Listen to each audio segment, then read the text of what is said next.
আসসালামু আলাইকুম প্রিয় দর্শক, আজকের পর্বে আমি বানিয়ে দেখাবো পাকা কলা দিয়ে সুস্বাদু কলার বড়া। হাতের কাছে থাকা উপকরণ দিয়েই আপনারা তৈরি করতে পারবেন এই বড়াটা। আর তার জন্য আমি এখানে নিয়েছি 2টা পাকা কলা।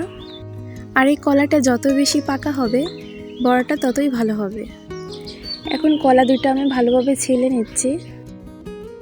খোসা ছাড়ানো হয়ে গেলে একটা কাঁটা চামচ দিয়ে কলাগুলো ভালোভাবে ম্যাশ করে নেব।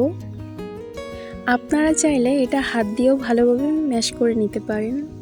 কলাটা ভালো করে ম্যাশ করা হয়ে গেলে এর ভিতরে অ্যাড করব 2 চা চামচ চিনি, 1 চা চামচ ফুড কালার, এখানে আমি অরেঞ্জ ফুড কালার ব্যবহার করেছি, 1/2 চা চামচ বেকিং সোডা, 1 চিমটি লবণ। এরপর দিয়ে দিচ্ছি ময়দা। আমি এখানে 1.5 কাপ ময়দা ব্যবহার করেছি 2টা কলায়। আর আমি যে ফুড কালারটা ব্যবহার করেছি এটা কিন্তু না দিলেও হবে, আমি শুধু রঙের জন্য ব্যবহার করেছি। এবার আমি কড়াইতে তেল দিয়ে দিয়েছি পরিমাণ মতো। এবার একে একে বড়াগুলো আমি ভেজে নেব। এগুলো কিন্তু খুবই সোজা, ঠিক যেভাবে আমরা তালের বড়া বানিয়ে থাকি ওইভাবেই দিতে থাকবো। বড়াটা দেওয়ার সময় অবশ্যই চুলার জাল কমিয়ে রাখতে হবে, তা নাহলে উপরটা পুড়ে যাবে আর ভেতরে কাঁচা থেকে যাবে। অনেক সময় আছে বাড়িতে কলা নিয়ে আসলে বেশি পেকে যায়, তখন কিন্তু খেতে ভালো লাগে না। তখন যদি আপনারা এভাবে বড়া তৈরি করেন তাহলে সবাই কিন্তু অনেক পছন্দ করবে।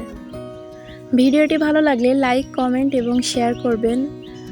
আর এমন নিত্য নতুন রেসিপি পেতে আমার চ্যানেলটি সাবস্ক্রাইব করে রাখবেন। বড়াটা বানানো কিন্তু খুবই সহজ আর খেতেও কিন্তু আলহামদুলিল্লাহ অনেক বেশি মজার।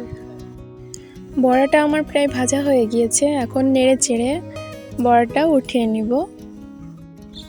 একইভাবে আমি বাকিটুকু ভেজে নিচ্ছি। আর আপনারাও বাড়িতে বড়াটা ট্রাই করবেন আর খেতে কেমন লেগেছে এটা অবশ্যই কমেন্টে জানাবেন। সবগুলো বড়া আমার ভাজা হয়ে গিয়েছে, দেখুন কতটা নরম হয়েছে। আমি একটা ভেঙে দেখাচ্ছি, ভেতরটা একেবারে তুলতুলে হয়েছে, মাশাআল্লাহ। এতক্ষণ ভিডিওটি দেখার জন্য ধন্যবাদ। আবারও দেখা হবে নতুন কোনো রেসিপি নিয়ে। আসসালামু আলাইকুম।